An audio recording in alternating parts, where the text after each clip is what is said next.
by the skin of our teeth, made the 49ers and an 11-year run and a blessing and a platform for God. What I thought and what we thought maybe was the most devastating thing in our lives, God worked together for not just good, great. 43 years together.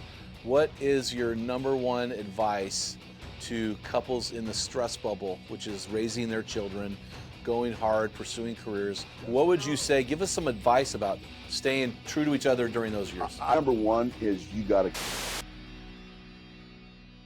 Men in the Arena Army, we salute you. Hey guys, thanks for listening to this episode of the Men in the Arena podcast. As you know, I'm Jim Ramos, your guide and host, leading you to your best version in Christ in the stress bubble of life and beyond. Welcome to today's episode. I've got some dear friends that go way back, way back, and I just want to introduce them to you. This is Brent and Dana Jones. So Brent and I go back, played college football together.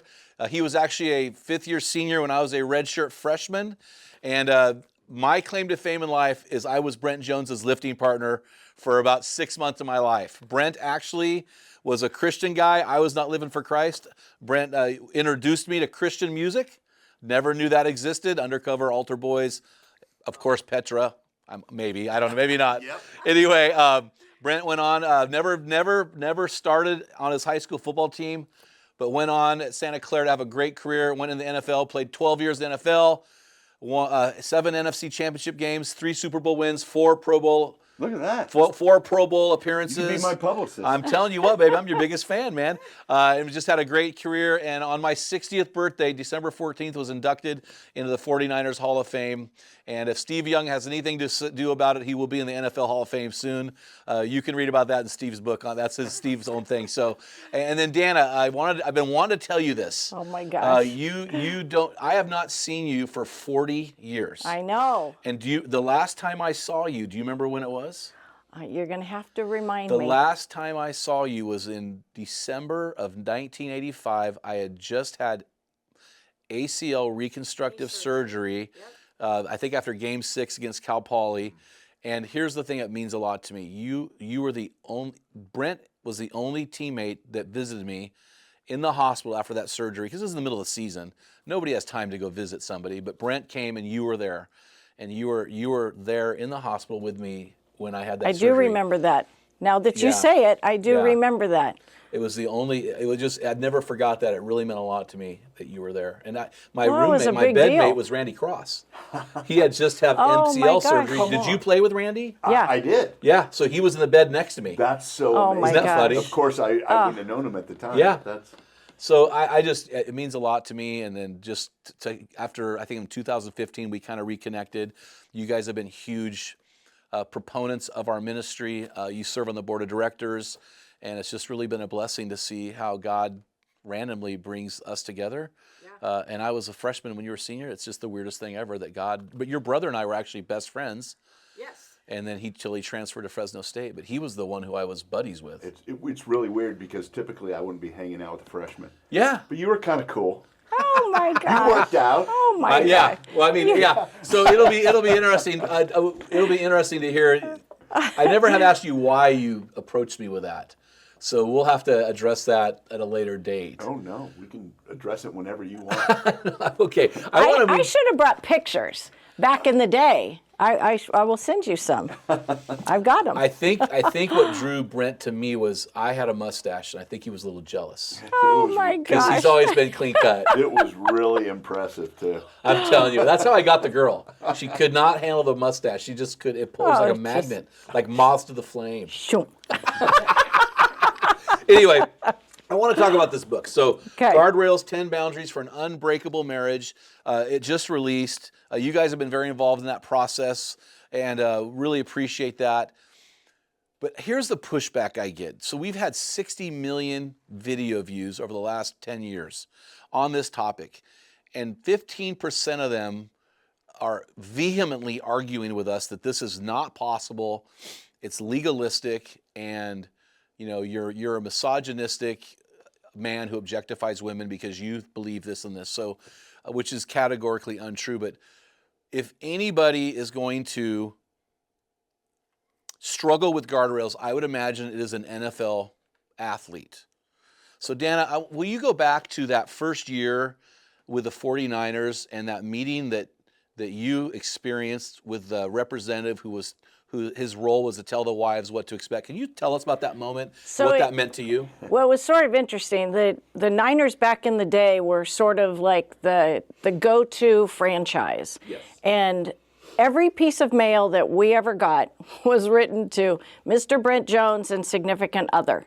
Never said Mrs., never said my name, never said anything. Because you never knew who the significant other that week might have been.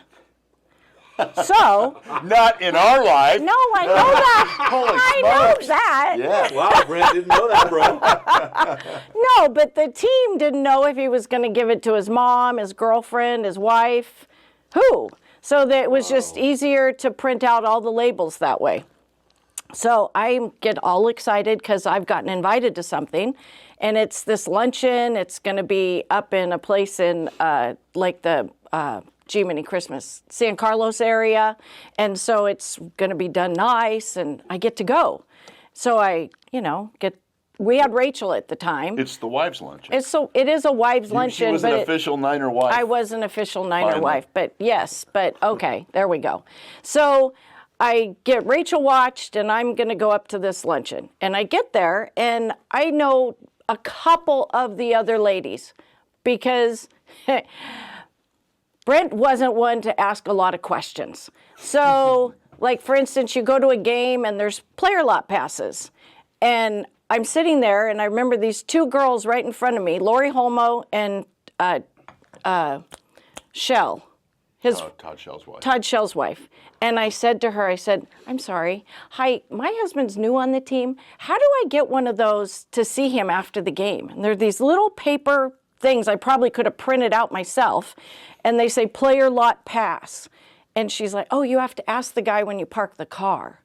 Oh, so I can park a car here? Like, we didn't know and he's like, I'm not asking anybody anything. So anyway, I know these two ladies and Tom Rathman's wife, Holly. So okay, fine. So I get to the luncheon, there's Holly. So Holly and I sit together. Well, pretty soon, people are talking, whatnot. And one of the fellas that was sort of a liaison between players and administration, he gets up and starts speaking. And the bottom line is he enlightens us all with the fact that within a year of your husband's career, your husband, your boyfriend, whoever's careers being over, you have a 95% chance of being divorced and broke. So I'm sitting there like, wow, these are interesting notes to take back home. And so he also said the 49ers are the league in these statistics. What? Yeah. So I was like, okay, now I'm really paying attention. So anyway, come full circle, we break out into these little small groups. One of the veterans' wives shares with us that we should probably start skimming stuff off and hiding it away for when that day comes. So You're a 23-year-old woman. 24? 23. 23, newborn baby, barely on the team, like, oh my goodness, okay, that's interesting info. Did you skim?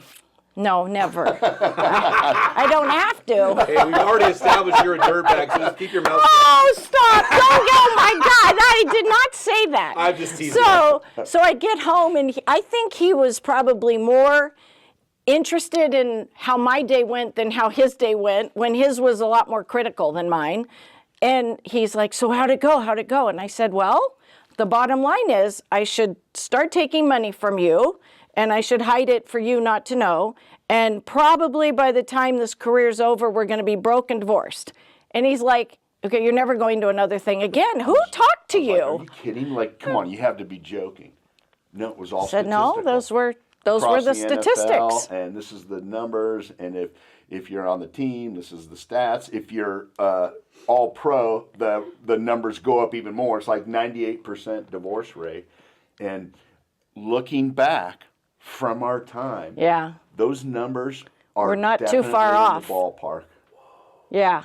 It was a little staggering to then watch over the years, knowing that the very first thing I was ever basically told by the team was this thing that I wanted to really, really fight against. So it was like, okay, how do we get involved with the team Bible study? How do we get together as ladies? And could we get together when the guys are on the road? And we would get together at Tina Bono's house in the backyard, and we'd have like all the ladies and all the kids. It was a total chaotic free-for-all. And we'd have luncheons. We had baby showers all together. And I don't believe prior to that those things had happened. Not that I instigated them, but I was part of this group of ladies that were like, we've got to stick together. It was and women's I got locker that. room. Yeah. Well, Sort of. sort of. Yeah, it sort of was. I mean, we did our own connection because, and I get it from the team standpoint. I tend to be old school and very traditional. And it's like, no, they shouldn't worry about anything. This is hard enough. Like, he needs to get out on the field. He needs to do what he needs to do. He needs to make the team.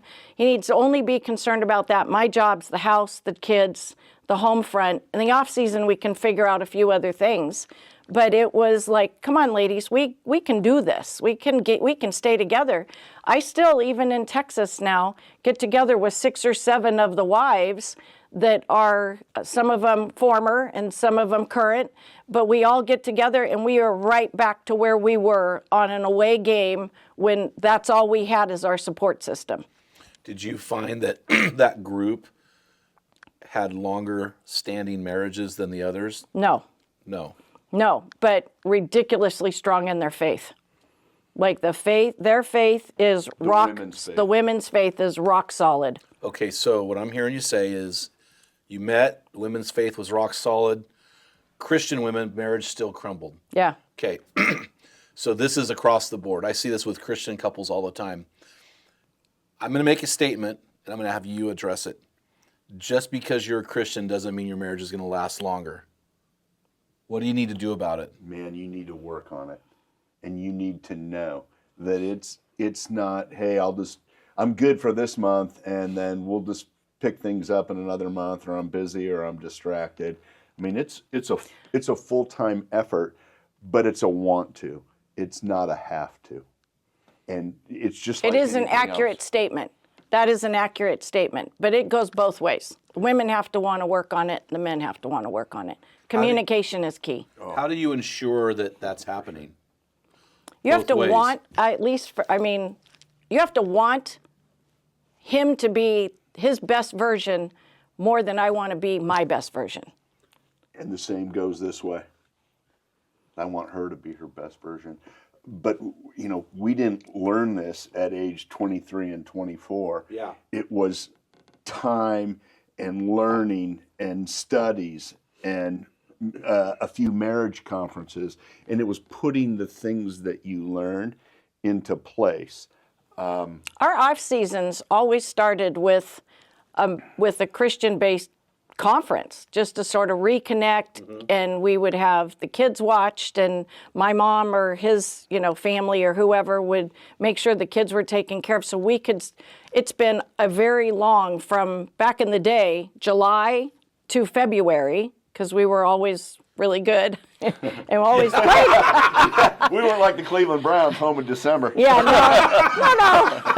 no. So our season was really, really long. And you can't take a conversation you're having in July or August and say, well, we'll pick this back up in February. Yeah. I mean, we obviously needed to discuss things as we went. But just to reconnect, okay, season 1, done. How are we going to attack season 2?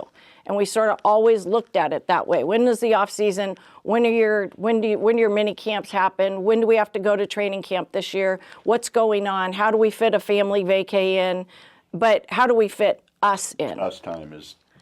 We always so made that a priority. Time. There's a Netflix series on about quarterbacks. Yeah, we love watching. And it's really Kirk Cousins, believer.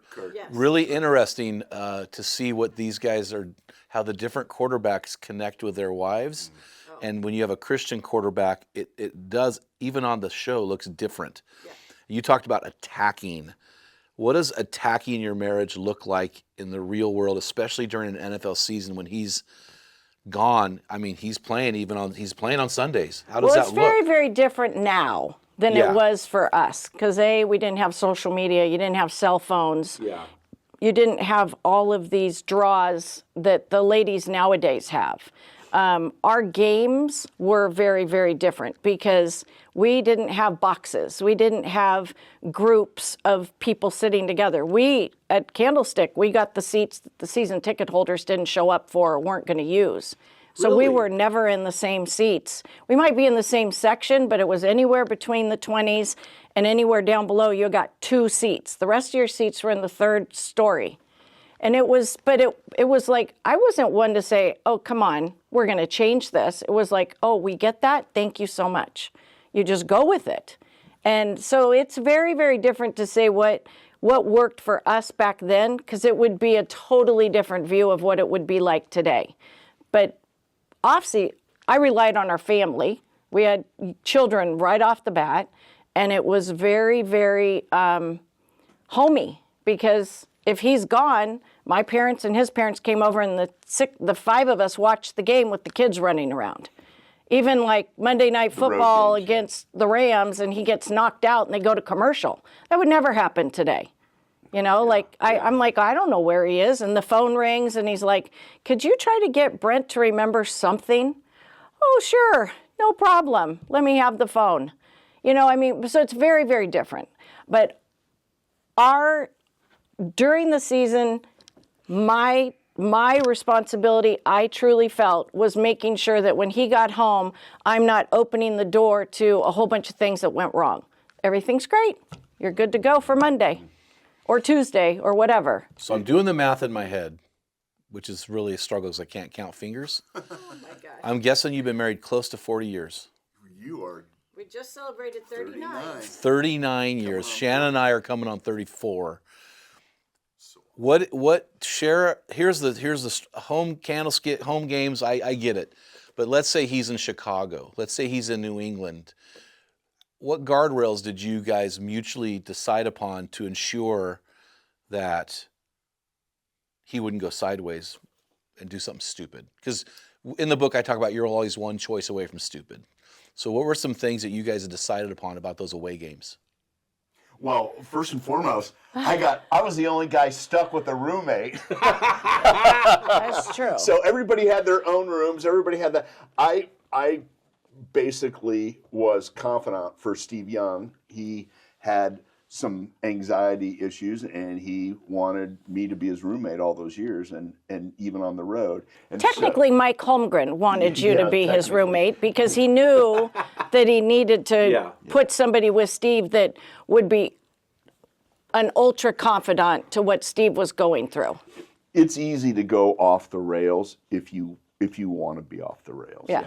The team kept kind of a tight fence around the players, but you still had free time on the road. But it's not like baseball or basketball, because we'd go into town, we'd have meetings, you'd have a practice, and then you'd have the game the next day. And there wasn't a ton of time, but certainly if you wanted to. Their itinerary told them when they could use the restroom. So it was just like 8:03, 8:05, 8:07, 8:09. And if you were late, especially under Bill Walsh's regime, there was hell to pay. Yeah. And so they understood, ironically, the team understood some of the issues. And so they built around some of that because they didn't want distractions for players and eventually your family. And so a lot of the things that you mentioned in guardrails and in the principles in the top 10,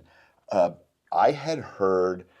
After becoming a Christian, I had read some stuff about Billy Graham. The Modesto Manifesto. And Billy implemented a lot of those same principles.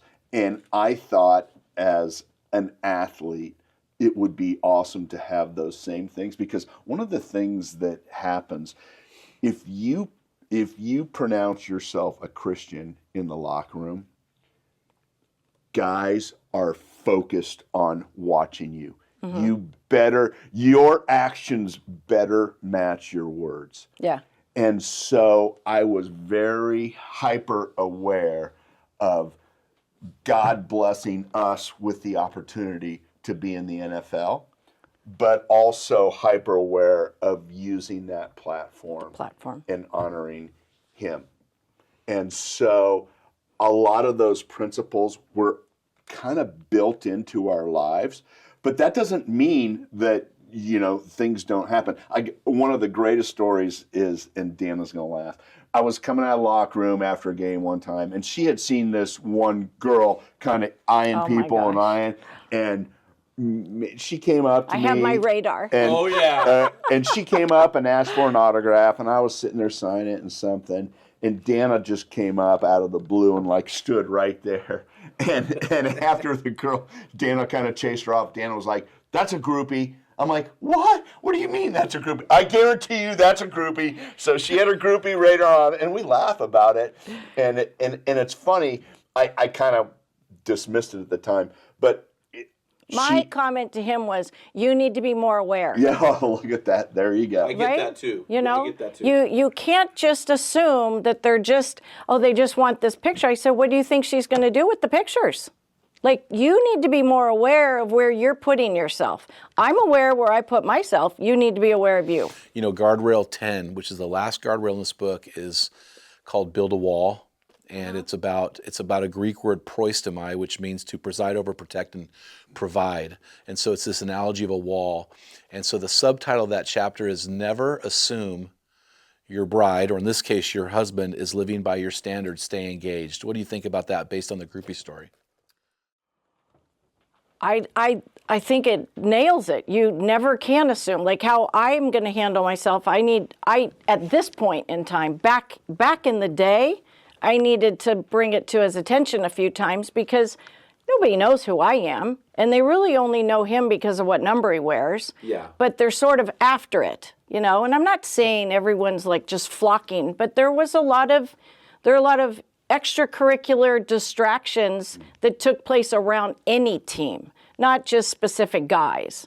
And so I sit and observe a lot, and I'd be like, that's a problem, this is going to be a problem.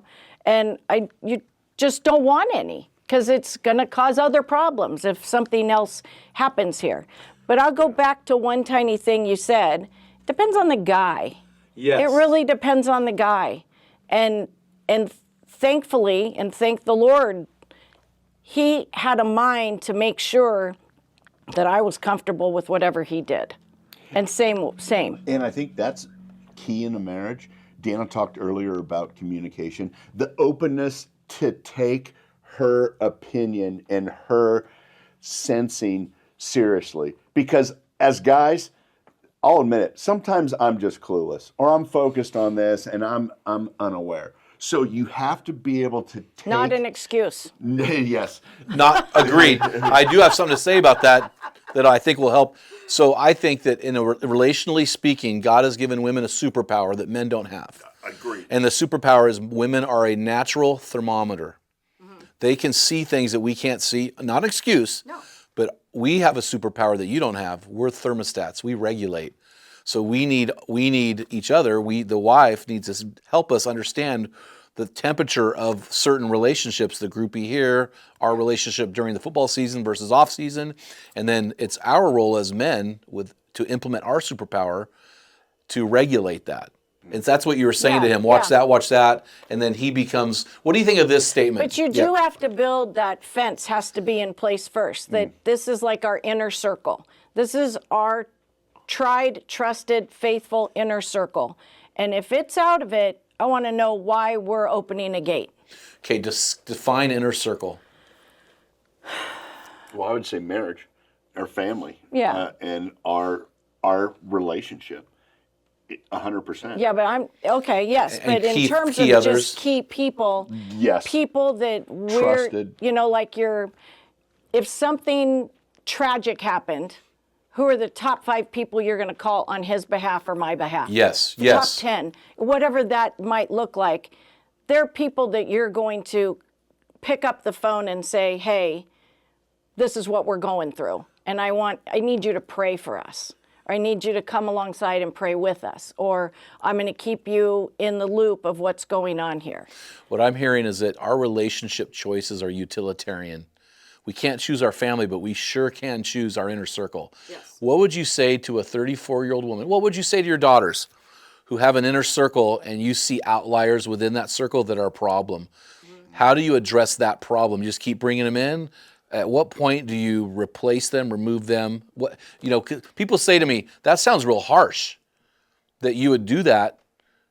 And I don't think it's harsh. I think it's wise. What are your thoughts on that? I agree. I think it's wise, but my opinion might not be what decision they make. Yeah. But over time, we've actually seen this because our one daughter had a Christmas party at the house, and they invited this will be great. We're going to have it at Mom and Dad's barn, and it's going to be fun, and we're going to just bring in all of our groups of friends. And over time, over these last couple of years, there's some of the people aren't necessarily in the group anymore, because I think they saw in a different setting some different capabilities that maybe they don't want to be associated with. Yeah. So they have to grow and learn themselves, and you can be wise and you can give them suggestions, but you also suggestions, but it doesn't mean they're going to follow it. They just might say, Mom, my gosh, it's not, 1990 anymore. But I think their faith, their yeah, values, absolutely. their morals eventually catch up to, hey, Mom wasn't just saying that. She had a sense that there was an issue, or this person seemed like a little bit of an outlier. Yeah. And a lot of times they self-select out. Yeah. But, yes. But just Yes. I love the way that you said suggestion, because as we all know with adult kids, it's a suggestion, and you want them to learn and experience on their own too, because we for sure experienced on our own at light speed, because when you're in the NFL, things come at you fast. Yeah. And you've got to be prepared. There was one particular time early on, right after we'd had Rachel, and they had just won the Super Bowl. Rachel's 6 or 7 months old, and it's like, can you be here on Tuesday and here on Wednesday, and can Brent come to this on Thursday, and what about this weekend? And the pull, because now you're in the Bay Area, you're from the Bay Area, and everybody would love you to come and be a part of something. And I remember we looked at each other and we said, thank goodness we have a baby that we can say no. Yeah. We can say no. And we went to the one conference too, and we read the Boundaries book. Oh, yeah. Which ironically is so important in a it's marriage. Not our, setting those boundaries. We have boulders and backpacks. There you go. I can't remember who wrote that book. I think it's geez, I should know. It's right on the tip of my tongue, but I think it's John Townsend. Was it Townsend? I don't know. It might have been. I'd have to look it up. I know the book. At the time, blue cover, big word, Boundaries. At the time in our life, fabulous. It was perfect. And we went to a conference, and they were actually speaking and presented it, and it hit home because we there's use a it lot to of this pull. day. Is that in my backpack, or is that a boulder?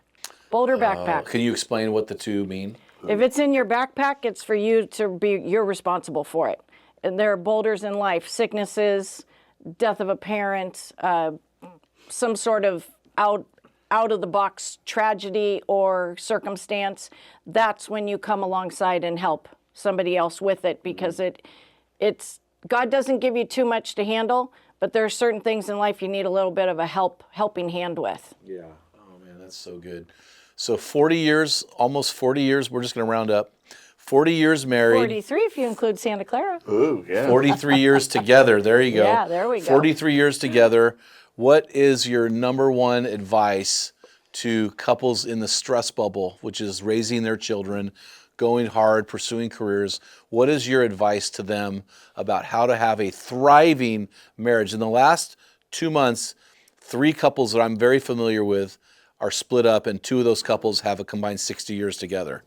So decades together doesn't ensure anything. What would you say? Give us some advice about staying true to each other during those years. Number one is you got to communicate. Yeah. And you have to share what's on your heart. And sometimes you're tired, sometimes you get home from work, sometimes someone's had a bad day, your wife's, she's got other things going on too. You think it's all about you, but she's had a long day, she's had a tough day.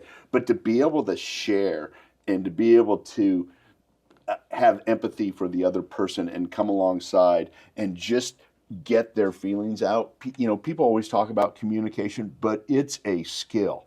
It really is. Yeah. And we learned it early on. And so I think it really, I know also- it has helped us significantly along the way till this day. We also learned very early on, like, there's surface talk and there's level 10. Oh, man. When she says to me, hey, I need to go to level 10, it's like, It's Thermometer, yeah. 1,000%. Yeah. And those he knows, are rare, but they happen. But we also will give each other the timing grace, because my timing's not necessarily huge one. good. Yes. But I'll say, hey, this chaos of life, when we've got 15 minutes, I've got something I've got to level 10 talk to you about. That- And he knows right off the bat what I mean. That is such a epic move. I find, in my experience, young wives make that mistake. Don't chase him out to the garage. Oh. He's going out to the garage for a reason. I've done that too. Can you talk? Yeah, it's kind of a rookie mistake, right? Oh, yeah. So can you talk us through these young wives how to not make this rookie mistake? Like when you've got a level 10 that needs to happen, how do you prepare him to receive that and go level 10 with you? Because we don't do level 10 naturally. No. You You run don't? from it. I don't even know what. I'm like, there's a level 4? Okay. So there's a training. There's a That's training true. involved, right? Well, it does take conferences and years, and both being willing to go to a different level, meaning like her communication style, my communication style. How do we get there to where I know that he appreciates what I'm saying? You know, it's the whole like ebb and flow of, Yes. I can chase you around, but I need you to stop and come back my way at some point so that we hit each other to where we can talk about things. And I'm not talking about fluffy things. I'm talking about life, like serious things. Yeah. And it's taken a long time because he never is not confrontational at all. Whereas I'm like, we're He not is not going. confrontational? No. No. I mean, like, would sort of run from it. And I would chase him around going, why won't you talk about this? I cannot go to sleep until this is discussed. And I had to finally say, listen, I know you're tired. This is yours. I know you're tired, but there is something we need to discuss. So you let me know when you're ready to discuss it, because we're talking about it. That right there, that's a marriage saver.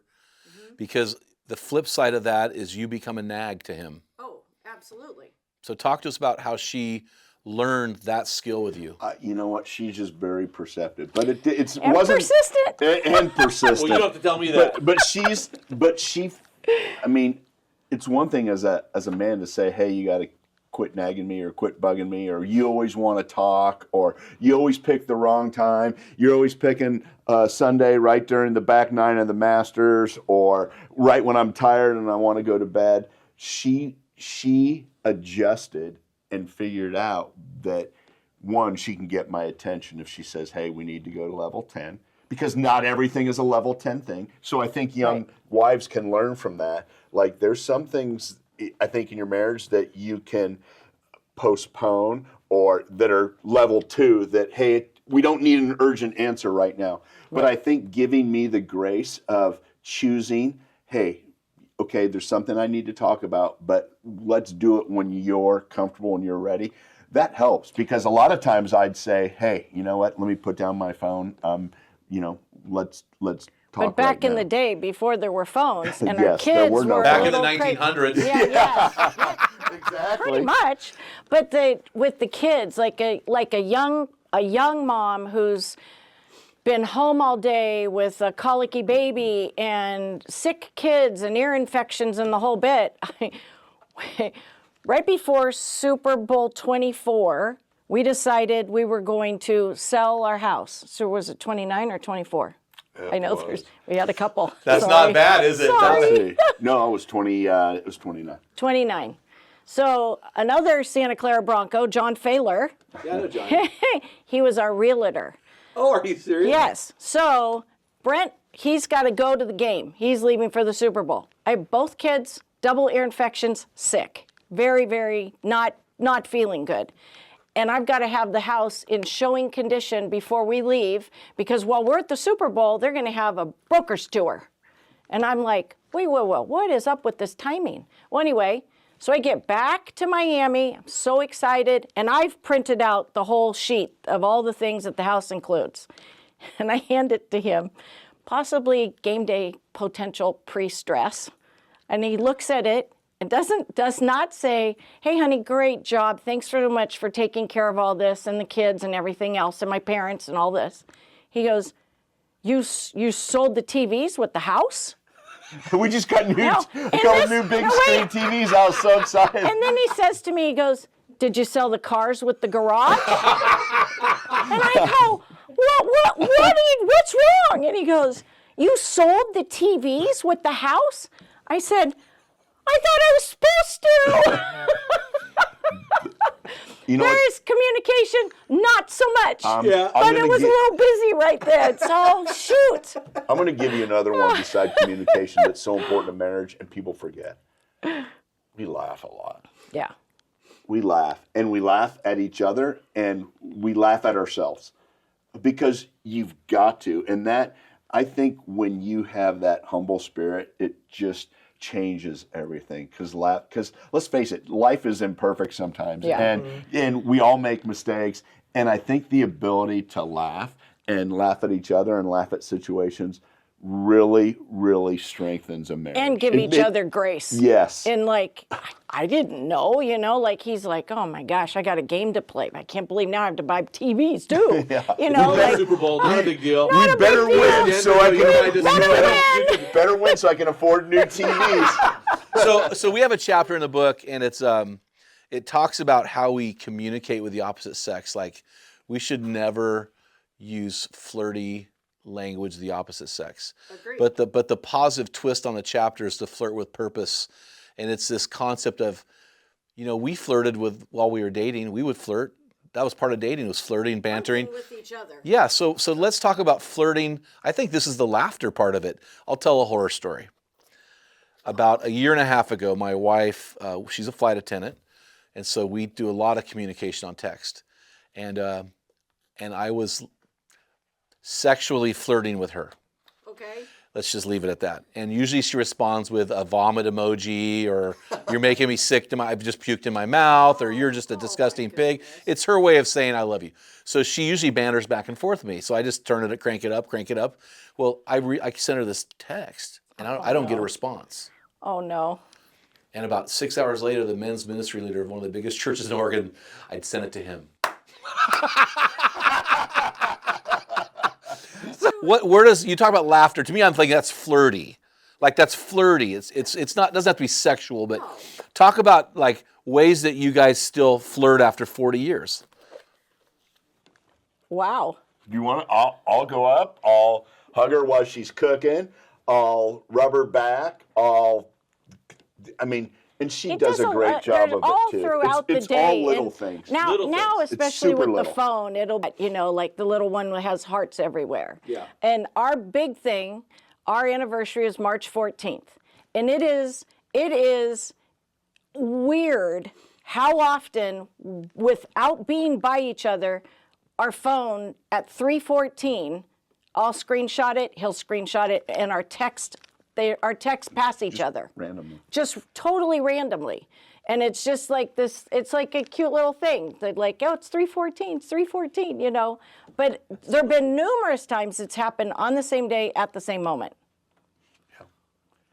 Just let you know, hey, I'm thinking about you. Yeah, If you're not there. Exactly. Or just, holding hands. Yeah. Little things. Well, so in Genesis chapter 2, verses 18 and 20, Paul talks about having an ezer kenegdo for Adam, which is ezer kenegdo is a helper suitable, which is the one who stands opposite of me. He goes on to say, a man will leave his father and mother, cleave or be joined to his wife, and the two will become one flesh. What are some varsity moves, or what are some veteran moves about staying connected that you can share with the rookie wives and rookie husbands? Well, I wrote him a card before every game, and always put it in and I always packed his to-go bag. So I'd pack his bag, and I'd always put a card in there, and we still have them. got stacks of cards. And it was just something that the girls and I are thinking about you while you're out doing the hard work. You know, just like not this, nowadays I guess it would be a text or something, but we didn't obviously have that. So it was something like I went out of my way to show him and write him this note about what he's doing for our family. I think that you got to think about, I got to think about him more than I think about myself. It's sort of what I said before. And I really think it's important that they go outside of their little social media world, what Hollywood thinks you should be, what the MLB or the NBA or the NFL or anything wants you to be, and be yourself and be the girl that he fell in love with. Like, make sure that he knows you're all in for him. Not what he does, not who his friends are, not what team he's on, him. You know, I call Shanna my bride. I want people to move back to calling their wives their bride, because what it does, it reminds me of that day. That day and that girl and that giant headband she had on. Oh, hey. You had one? And the fuchsia, the giant big colors. But yeah. it's a reminder to me. And I would say this, I'm not going to contradict you here, but I would say I'm a words of affirmation guy. I save every note or card I get on my birthday if it's written significantly. So for me, I think there is something to it. A text or a card is really, really important. Oh, yeah, absolutely. And I think maybe another key is putting the other person above yourself. And Dana said that in a way. But during football season, at home games, we'd always go out to dinner on Friday nights, just the two of us. And that was important because we all, in this day and age, live hectic schedules. And using that as an excuse to not work on your marriage is not what God wants for us. And so we'd go out to dinner. How was your week? What's going on here? What are you looking forward to? What's going on with the kids? How things? And I wasn't that disconnected, but you're gone from 6 to you get home at 7 p.m. and the kids are up for an hour before they go to bed. Yeah. But really engaging with her, because people always wanted to make it about the man's job, what he has to deal with. And I promise you, the time that I spent at home with the kids and taking them to school and making their breakfast and making their lunch, it's a full-time job, and you appreciate your wife that much more. But to be able to acknowledge her, whether it's a date night, whether it's a card, and I think sometimes Making time for each other is as important as communication. And it doesn't matter if it's any day that ends in Y. Just make time for each other. It's funny, whenever you write a book, there comes a moment in time when the book gives back to you. That happened to me in Guardrail 3, Stay Emotionally. The chapter is called Stay Emotionally Disconnected, but it should be Stay Emotionally Connected. And so what hit me was, I don't know how you are, Brent, but I do not have the emotional capacity my wife has. My bride has tremendous emotional capacity. Men and women. I just don't have it. So all of my emotional energy, what limited tiny baby capacity I have, needs to be directed to her and no other person. And so in the Bible, when God does say the two will be joined together, he uses the Hebrew word dabak, D-A-B-A-Q. And that word means to be joined to adhere to, and to pursue and chase after and overtake. And it hit me that if I am spending my time overtaking her and pursuing her, which is her heart wants to be pursued, if I'm pursuing my bride's heart, if I'm adhering to her, being joined to her, being clingy, it should be Brent and Dana, Brent and Dana, Brent and Dana, Jim and Shanna, Jim and Shanna. It should be that. If I'm just spending all of that time and no other woman is getting that, to me, that ensures that the connection that you still have. I mean, clearly you have a connection. I'm sitting here going, I feel like I'm not even doing the interview right now. You're just back and forth. But that's connectivity, right? Yeah, it is. So how do you continue to maintain that? We've always felt like we were a great team. Even back at Santa Clara, was like it worked. We clicked. We talked. We laughed. I could see what it was where he was trying to go with things, and not to get all off topic here, but I mean, we had a significant thing happen when we were at Santa Clara, and that was we were hit by a drunk driver head on in a car accident. First year of the Steelers. Right after 2 weeks after the draft. 2 weeks after the draft. So it was like this huge high to this huge low, and well, how do we go from here? Like, what are your injuries? What are my injuries? And how do we fiddle with all of this? And it's not saying that it takes something like that to really make big decisions, but it's like, I am all in on what he needs, and I know he's there for me too. And we weren't married yet. We weren't. But that was a We weren't even engaged. galvanizing moment in our lives, I believe. Yeah. And it's funny because, and we haven't talked about this a lot, but you think you get drafted from a small school and you've got a beautiful girlfriend, you're going to get married, and bad car accident. She broke her jaw, dislocated her shoulder, had stitches. I was at the hospital with her, and they were saying, man, she's tough. I had a herniated disc in my neck. We were both kind of emotionally devastated. But man, what an amazing plan God had for our lives. Because instead of playing in Pittsburgh, because 6 months later they released me, we came home and made, by the skin of our teeth, made the 49ers and an 11-year run and a blessing and a platform for God. And what I thought and what we thought maybe was the most devastating thing in our lives, God worked together for not just good, great. We've obviously been together long enough that we've had life occurrences. We lost my dad. Our oldest daughter a few years ago was diagnosed with cancer, and she's now 5 years clear, scans, and the whole bit. But that day, that word, when it's told to you in a doctor's office, that was a level 10.